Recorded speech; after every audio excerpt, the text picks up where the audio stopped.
Lords and heroes, what are they good for? Well, being bait, of course. This tactic requires a relatively tough lord or hero, ideally with balls of steel. You're then going to want to take that tough lord or hero and find some enemy infantry.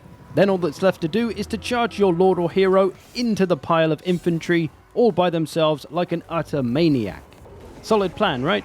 Well, what we're really trying to do here is to get the infantry to close in and bunch up. You notice these plague bearers have kind of squished in towards the lord, making their formation tighter. This is perfect for us firing missiles and artillery at them because they'll be less likely to miss and we can do more damage. This also works great with magic. Here we have these Bloodletters who have gathered around a hunter very kindly in a circular shape, which is perfect for our piercing bolt spell, which is absolutely going to ruin them because of their tightly packed formation, all with very little risk to my own unit's health. This is especially handy against units that have loose spacing, which means a lot of space between the models in their unit, like the pink horrors here, but you can see they all close in around the tyrant like he's given away free cake, and now we can blast them to absolute pieces because they're so tightly packed. We're going to be way less likely to miss than if they were all spread out as they usually are, so we can maximize our damage output. Now naturally this is going to be a much more effective tactic with smaller lords and heroes, preferably on foot, so that they're not big targets and thus we might shoot them and blast them and blow them up with our own stuff. Ultimately just minimizing that friendly fire potential. And of course, do be incredibly careful if you do try it with your lord. It can be risky, you might get caught out by another lord or hero or unit coming over to get your lord while he's trapped, so it can be a high-risk maneuver. We can use this tactic to deal with shields as well though. Big heavy boys like the Chaos Warriors here with their silver shield, which will block most of our missiles if we shoot at them from the front.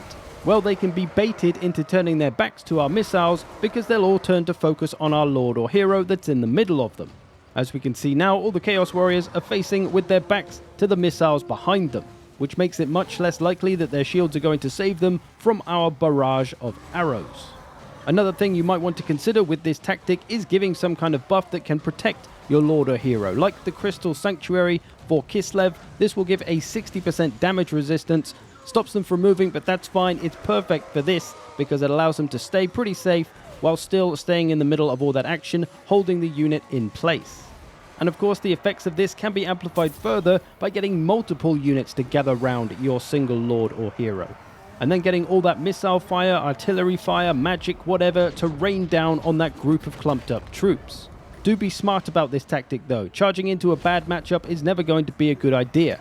Charging your large butcher, like here, into a bunch of anti-large tough halberds isn't a great plan.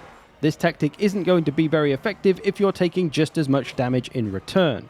Keeping this in mind though, you could do this against other types of units other than infantry, like monstrous infantry, minotaurs here. If you're a bit mental, you could try it on. You may want something like that Crystal Sanctuary to help keep you safe, but it serves the same purpose to make the unit tighten up all around your single entity, and then your missiles can have an easy time just blasting away, rarely missing because everything's so tightly packed together, and thus you can get rid of strong units very quickly, even before they've done any damage to Boris here.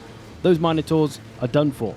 Same idea with cavalry, you can make them tighten up. Artillery, blast them in the face. There's 3 crushers dead, nice and tightly packed. So keep an eye out for those opportunities in battle where you could charge your lord or hero in without too much risk to them. As I say, best to try and do this with tougher heroes that can heal or that can have some kind of damage resistance. If you do it with a squishy wizard, that wizard probably won't be coming home for Christmas. So be smart about it, and this tactic could serve you well. I hope you've enjoyed this. Thanks for watching. I will see you in the future.